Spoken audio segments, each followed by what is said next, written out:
नमस्कार दोस्तों, स्वागत है आपका मेरे चैनल स्टॉक मार्केट प्रोफेशन पे। दोस्तों, येस बैंक के अंदर एक और बड़ी न्यूज़ आती दिखाई दे रही है। देखिए, येस बैंक के अंदर आपने पिछले कुछ दिनों के अंदर काफ़ी सारी चीज़ें होती हुई देखी होंगी। जो एफपीओ है वो भी लिस्ट हो चुका है।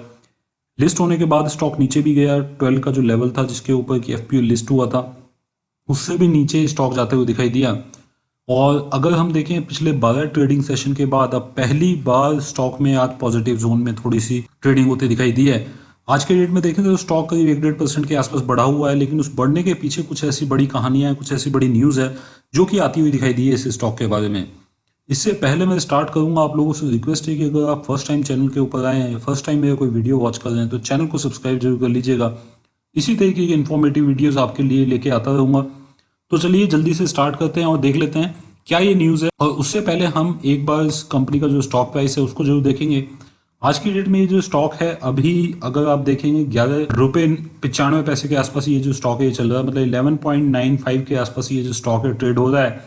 आज के दिन का अगर आप लो देखेंगे तो 18.85 के आसपास इसने डे का लो बनाया था और इसने डे का हाई बनाया 12.110, मतलब 12 रुपये 10 पैसे के आसपास इसने आज के दिन का हाई बनाया है। स्टॉक में अगर आज सुबह से देखें तो 11 रुपये 90 पैसे और 12 रुपये के बीच में स्टॉक ज़्यादातर टाइम इसने बिताया है।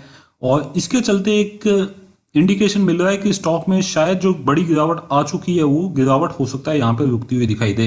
देखिए, काफ़ी लंबे टाइम से ये जो स्टॉक है नीचे जा रहा है, गिरता जा रहा है, और अभी इस स्टॉक में हो सकता है कि ये जो गिरावट है ये थमती दिखाई दे।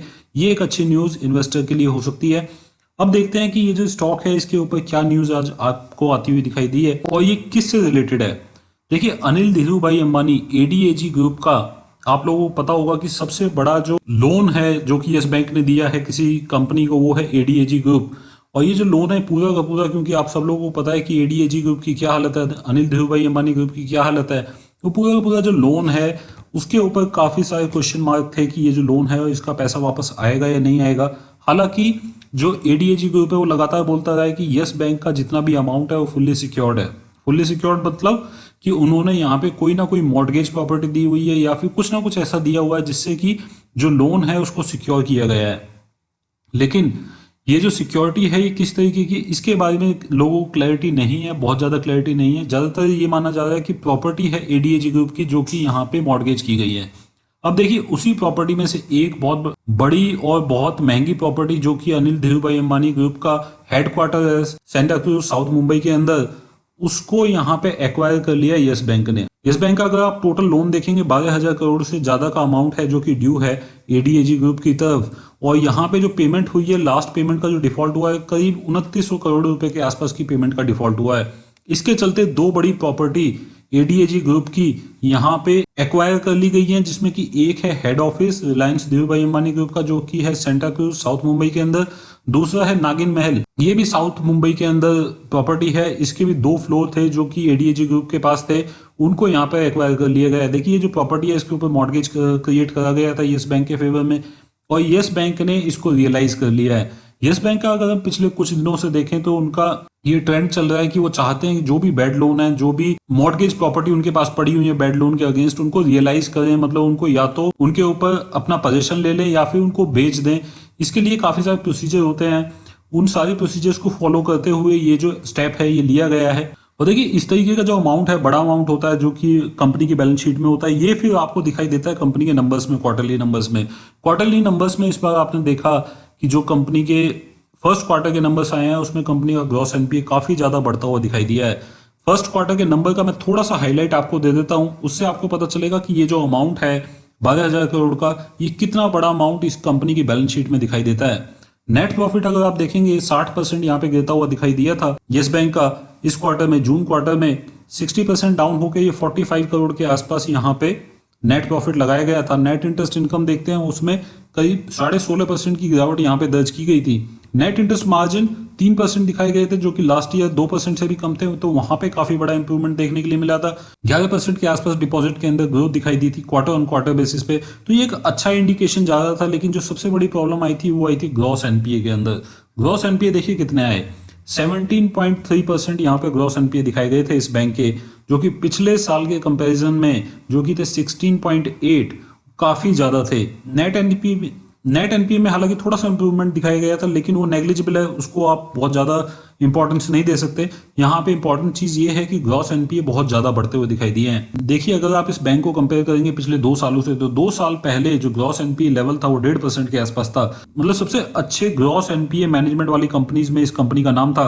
1.5% के आसपास जीएनपीए रहता था। साथ ही नेट एनपीए हमेशा 0.8% से कम रहता था, जो कि बाकी बैंकों में, एचडीएफसी को मैं छोड़ दूं तो बाकी किसी बैंक का नहीं था। इसीलिए इस बैंक को बहुत प्रीमियम मिलता था। यहाँ पे जो ग्रॉस एनपीए है वो 1.5-2% से बढ़ के यहाँ पे आपको बढ़ते हुए दिखाई 17.5% के आसपास हो चुके हैं। और उसमें बहुत बड़ा कंट्रीब्यूशन रहता है जो अनिल धीरूभाई अंबानी ग्रुप है उसका। वहां से काफी बड़ा अमाउंट है जो कि ड्यू हुआ और वो एनपीए बन गया, मतलब वहां पे पेमेंट नहीं आई। इसकी वजह से कंपनी की जो हालत है वो आज आप देख ही रहे हैं। 12-13 हजार करोड़ रुपए अगर एक बैंक से नहीं आता तो टोटल ग्रॉस एनपीए अगर आप देखते हैं 17-18 हजार करोड़ के आसपास का है, उसमें करीब 60-70% जो पार्ट है वो एडीएजी ग्रुप से आता है। तो ये एक बड़ी प्रॉब्लम है। अगर यहाँ से कुछ भी रेजोल्यूशन, कुछ भी इंप्रूवमेंट इस बैंक को मिलता है, मतलब कुछ भी अमाउंट रियलाइज होता है, तो इस बैंक के लिए काफी बड़ा बोनस रहेगा। और इस कंपनी के स्टॉक प्राइस में ये चीजें आपको हमेशा देखने के लिए मिलेंगी। ईपीएस इस कंपनी का आपने देखा क्वार्टर ऑन क्वार्टर बेसिस पे ड्रॉप होता दिखाई दिया।